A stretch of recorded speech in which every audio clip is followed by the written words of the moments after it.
This is Elder Tehila Firewind from the Coven of the Open Mind, and you're watching Coffeelosophy. Hail and welcome.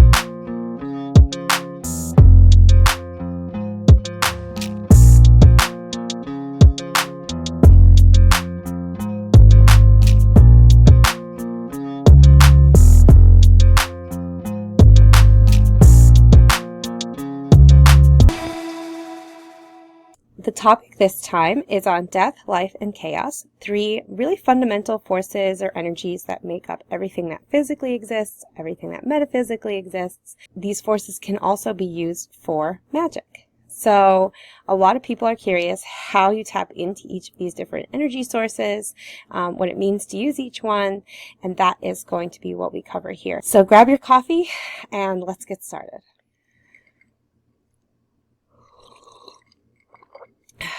So when we talk about death energy or life energy, what we're really talking about is the difference between what in Wicca is called spirit, and we're talking about spirit passive versus spirit active. So spirit passive is the part of the human existence which is timeless. So you're in a physical body, but you pick up on things in a metaphysical way, and there's a part of your physical form which exists in a higher number of dimensions. And in those higher number of dimensions, you can pick up on things that are happening outside of time and space and reality, things that you want to be aware of or that you want to influence without having to actually do some kind of conscious action. You don't want to have to, you want to improve the chances of success of some action that you do, right? So there's part of the human body that is not physical because, you are a physical vessel, but within you, the thing that powers you is based on electrical impulses in a very small system, a system which could hypothetically pick up on these very subtle influences, these quantum level fluctuations. So it's a really scary way of saying things that are fluctuating on a very small level, energy fluctuations that can't really necessarily be measured, and that certainly wouldn't register with the physical senses, right? So when we say metaphysical, that's what we mean. It's not physical, but it is physically happening. It's just not happening in a way that it can influence the physical world. It's not making sound. It's not something you can see, okay, because it's not like putting off light. If it was putting off light, it would be a physical thing. So it's more like a hologram, if you could think about it, where it's like it's not really there, but it's there on a very subtle level, a level that can influence your subtle bodies, okay, the metaphysical part of you. And that part of you can pick up on things outside of time and space and reality. Chakras, as a description of the body, are a primitive form of science. And what we're finding is that actual science, which is catching up to this, is showing that the parts of the body used for each chakra are doing the same things that they say they should be doing in a metaphysical sense. So you can pick up on all these different energies that that don't physically exist. Life energy is the energy of physical existence. It is your physical body. It is the air around you. It is everything in the entire world, every structure, everything you're standing on the earth. It is the fundamental forces that make these things work. So life is everything that is. It's spirit active. It comprises of all the four elements combined as one. It's the part of existence that is physical and that is bound by time and space. You can't run through walls, and you can't travel backwards in time, and you can't do all these things that particles can do, right? Because you're big and you have to obey the laws of big things. So that's life energy. Death energy is spirit passive. So it's like the flip side of that. It's like the absence of that, okay? It's the part of the existence of the universe, the part of the human existence as well, right, that is timeless.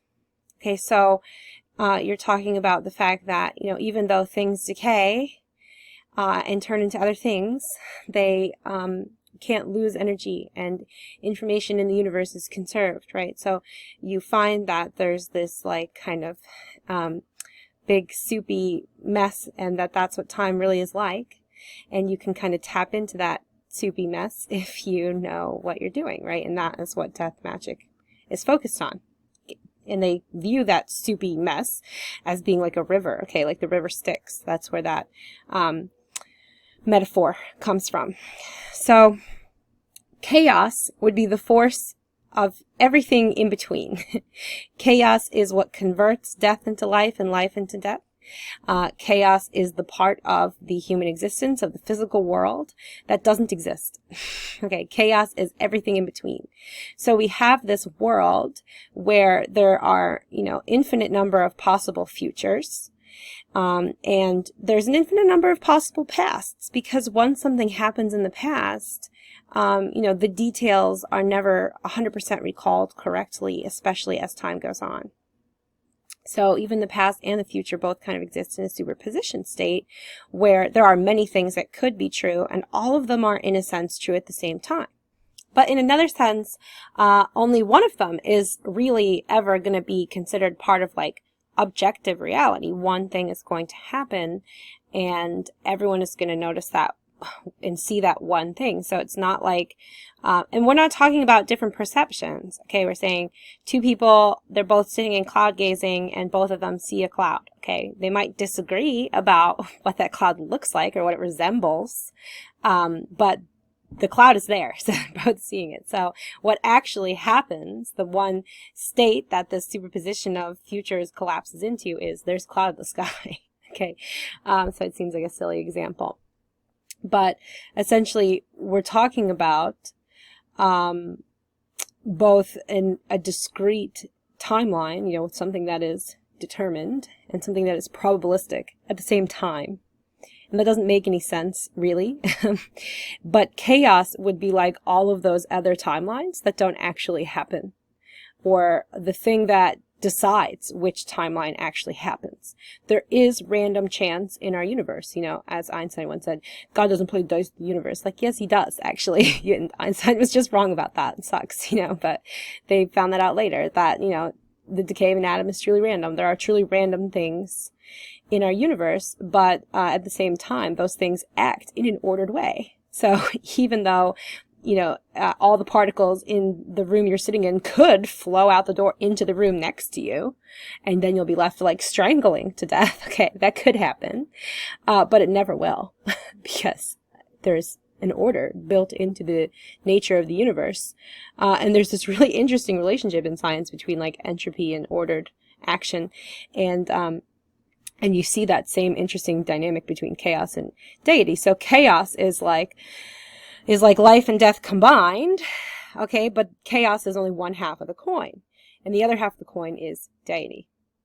So deity is like order, and chaos is the opposite of that. Okay, so you have this life and death, which are opposites, and then you go to the next plane of existence higher, and you've got chaos and order. When you're talking about death, life, and chaos, these are all forces that you could evoke, that you could control by sending will and desire out into the universe. Okay, so pros and cons of each energy source, in magic. Most people would use life energy, so I guess we can start there. Life energy is what you conventionally use in any kind of spell. When you're just sending your will and intent and desire out into the universe because you want it to have some effect. You want the fates to listen to you and decide something different is going to happen. When you're doing spell work, you're generating physical energy through like physical actions, chanting, dancing, singing, jogging, yoga. There's all kinds of way of generating energy, and then you direct that energy out into the universe or into an item or whatever you're doing. So with life magic, you can put your will and intent out there for the universe to pick up on. You know, every person wants conflicting things. In order for you to get a promotion, that means someone else doesn't find a job. So if everyone got what they wanted, then it would be like, you know, everyone wins the lottery and everyone gets like 72 cents, right? Or something ridiculously small, because everyone won. So no matter how many people cast spells to win the lottery, still one person is going to win the lottery, you know. In spells, I guess it would be like putting more tickets in. Like if it was like a ticket draw game, like 50-50, and you paid to buy more tickets to increase your chances of whatever you want to happen. That's more like how spell work actually works, at least life magic based spell work, where you're sending your will and intent out into the universe and you generate that will and intent and energy to back it up. The practice of divination using life magic is like interpreting what your subconscious mind is able to deduce based on all the information, even the stuff that you don't consciously know. Life magic is just a really good practice. Generally speaking, it makes you feel good. It makes you feel happy. Life magic is big on herbs and being on nature and incense and candles and things that are colorful and that have meaning ascribed to them by living beings. It's about working with physical tools, things that have vibrations of their own, like blades and wands and things like that. And the only real con for life magic is that it's not grandiose. It's not quite as powerful as some of the other ways of doing magic are. But if you're persistent and you do a spell often and you do a spell right, you can usually accomplish most things with life magic that you could with other forms of magic anyway. So it's easier and safer to use. So most people do it because it just feels right. You know, life magic is in our bodies, it's in our bones.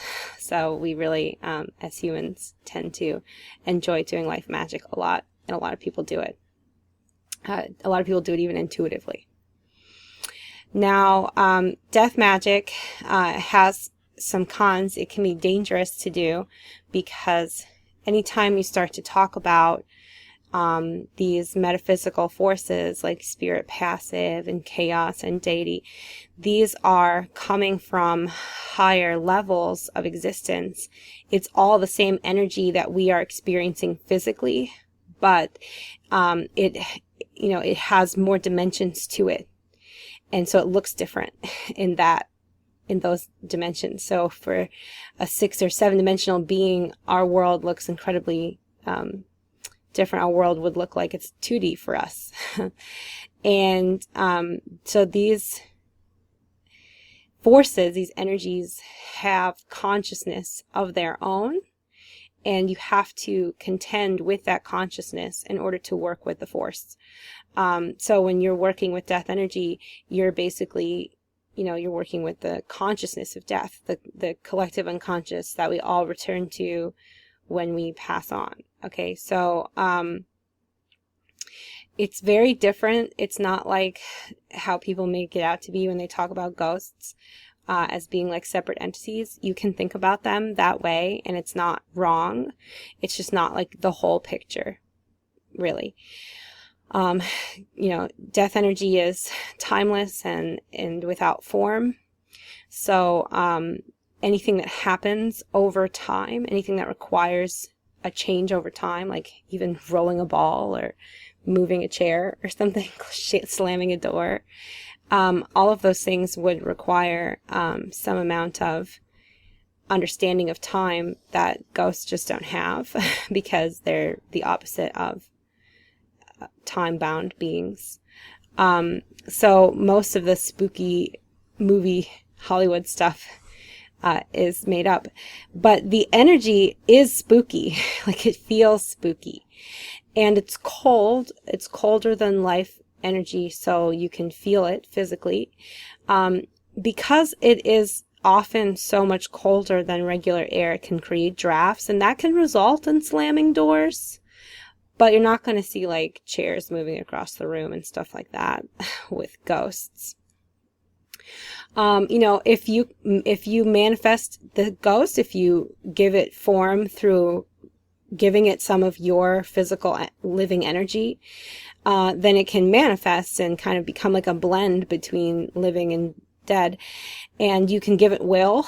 You can give it will even without thinking, just by ascribing will to death energy. And this is called manifesting, when you're bringing something into existence that previously wasn't there, and you're doing it unknowingly. You're giving it energy or will. And when we say giving it energy, we mean having any kind of reaction to it. So like even reacting to it fearfully, even happily, if it feels like an energy that you are familiar with, that comforts you. There's no wrong interpretation, because everyone who once lived continues living in this collective unconscious, in this river, as they call it. And you can think about it like, so every person who lives has past lives and has, lots of little experiences walking the physical realm. And those would be like little bits of one, like water molecule, or, little drops of water that are collected into a larger amount. And then you have the whole river, which is all of those drops of water combined. And, you could look at the individual water drops, or you could look at the river as a whole. And both of those perspectives are accurate. So you're talking about a consciousness that is necessarily not individualized, and it only becomes individual when living beings relate to it, when living time-bound beings basically bind that infinite source of death, that infinite source of energy, into a finite, concrete form that we can more easily relate to. And you give it physical energy, and then it takes on physical characteristics. The strongest it can get is being able to speak and being recorded in a voice recorder. And it's probably just going to say the same things over and over again. It's not going to be very easy to hear it anyway, because, remember, the force of death is so subtle that it's not something you usually would be able to physically see or hear. Besides being colder and causing drafts and just feeling spooky, right? So your metaphysical self picks up on it, and it's that feeling of like someone's looking over your shoulder. So, or like chills and goosebumps. So death energy is able to be used to tap into that timeless world and to come to know things and see things from the past or the future that you would otherwise not be able to be aware of, and to actually experience those things as if they were real to you. You can have memories of things that haven't happened or things that have happened, whether or not they happen to you. And you can do this as long as you know how to manipulate death energy, or how to navigate the river. You can also use death energy to predict what will happen in a more fortune-telling kind of sense. There are things that you can't know that influence what might happen in the future.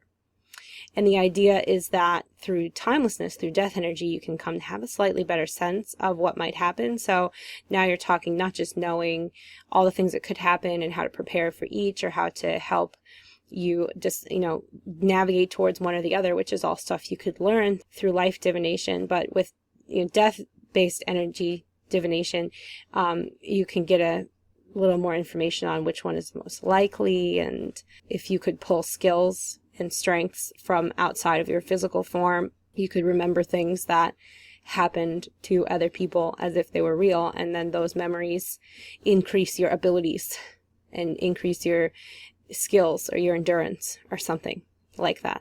So spirits can be dangerous. They can be malicious. There are spirits who died in dangerous ways or who were crazy in life. And if you tap into those energies, then it can affect you if you let it in and you let it affect you. If you're good at shielding, it's fine. A lot of people have a really unhealthy relationship with death, which is part of what makes it so dangerous, because death energy itself is really peaceful. If you don't believe me, just go spend time in cemeteries. They are the most peaceful place on earth. Don't pity the dead, pity the living, because living is stress and suffering, and the dead are at peace.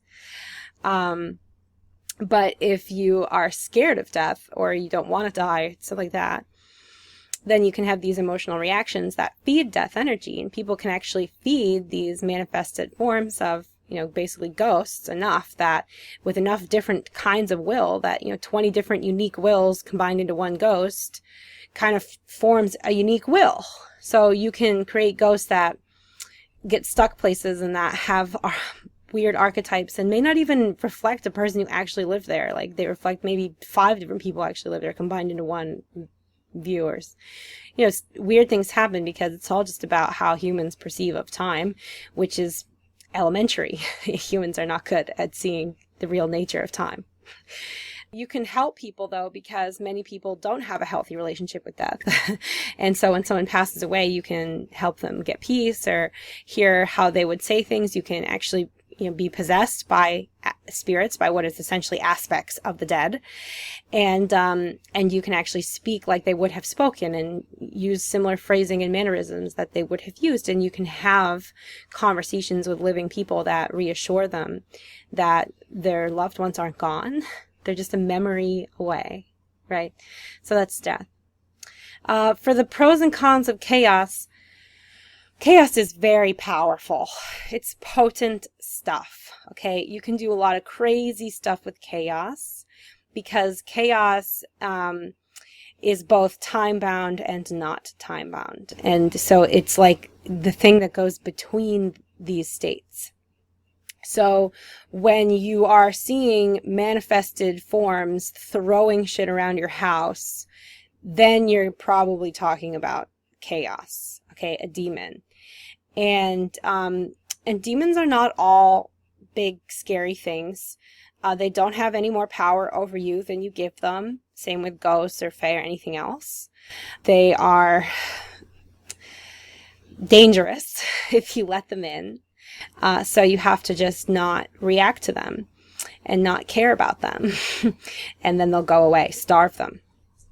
When chaos happens in your life, you need to react to it with order. You need to just say, I'm sure this is happening for a reason. I'm going to just stay calm and not let this trigger some kind of huge emotional reaction. And if you can do that, then you can pretty much protect yourself from the bad side of chaos. And when working with chaos, you have to take the good with the bad. Bad things will happen, but always good things will happen more. Like it'll always be net good if you're working with chaos and you're good at it. It's like playing the stock market where your stock goes up like, ooh, ooh. It's like goes down and then up. Chaos also is dangerous to work with, not just because you could become possessed by the consciousness of chaos, which is demons, but because you have to have ego to work chaos. So chaos grows ego, relies on ego, and then you could get to the point where you lose yourself to ego, right? You lose yourself to the fact that you're just not able to perceive of objective reality correctly anymore because your subjective reality is so real and so much more important to you. But chaos can do all sorts of things that are like beyond imagining. You can perceive alternate realities. It bolsters creativity to spend time reflecting on alternate realities. You can also influence things around you on a very deep level that most people wouldn't sense. You can attract chaos to a place and allow it to just do its natural thing. And if people respond to the chaos with poor control and they add to the chaos, then things are not going to go well for them. But if they're good people and they can just put it aside and move past it and experience, order in the face of chaos, then it'll be fine. So you can basically just like force karma to do its thing, like force that. Well, we'll see if you're a good person because now you're going to have to face yourself. Okay. It's like dodge the effects of karma because it's not really your fault if something bad happens to them. All you did was provide the chaos. Okay. They're the ones who abused it. And you can also manipulate things in the past or in the future, which is like seems really silly and is kind of hard to explain. So I'm going to run out of time, so I'm going to probably skip that. But it's really powerful, and you can do some crazy things with it. But it's also really dangerous for a lot of reasons. and you have to be very self-aware. You have to already have a small ego that you maintain very well. You have to be very mentally healthy to begin with. And you have to also be very in control of your emotions and be able to not react, chaotically, not increase chaos, particularly with negative emotions, because then you'll just magnify the negative effects of any kind of bad chaos that starts happening to you, which it will happen if you work with chaos. Okay, so when doing spells, I mentioned this a little bit, so I can go quick here. Life energy is centered around the sun, the earth, and the moon. Other aspects of nature, it involves the elements.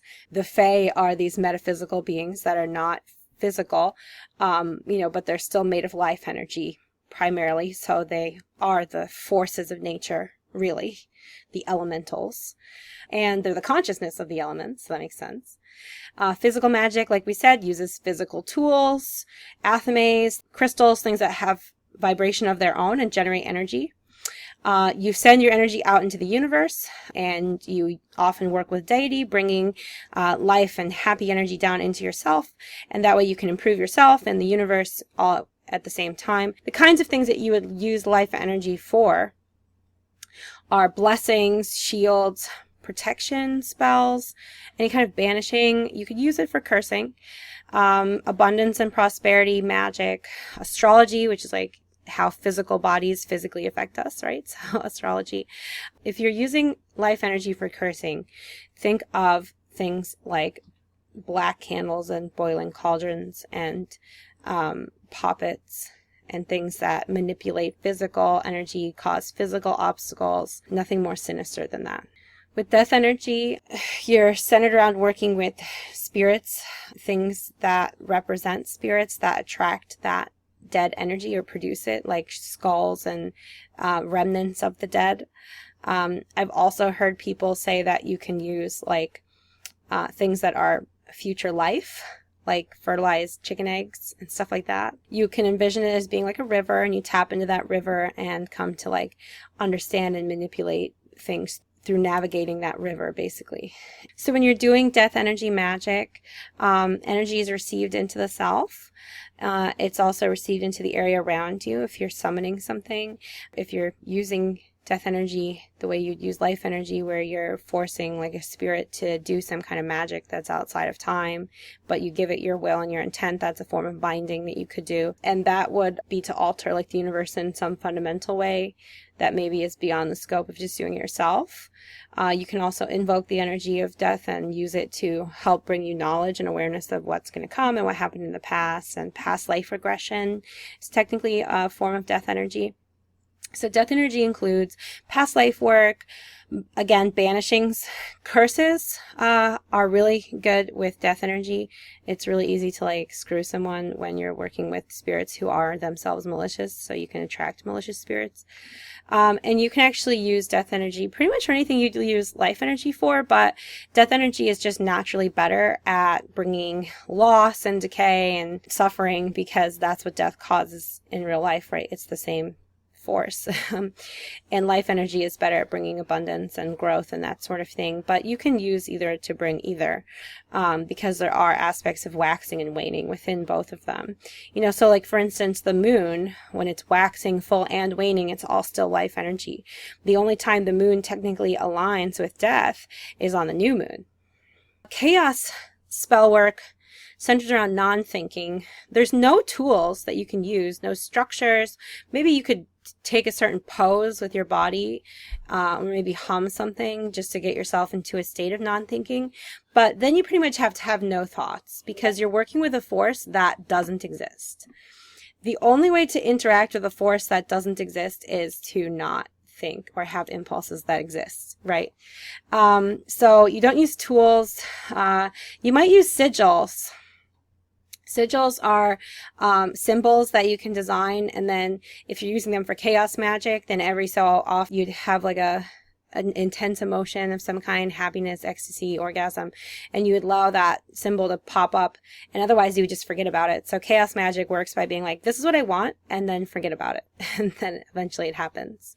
Because if you think about it at all, then you're going to be less likely to see that it comes to pass. You could use chaos to like dodge the effects of karma with chaos shielding, or with chaos-based curses, which are like really intense and can really hurt people, so you have to be careful.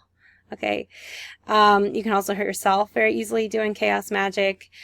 So you have to be really good at shielding and really advanced magically before you even attempt to do it.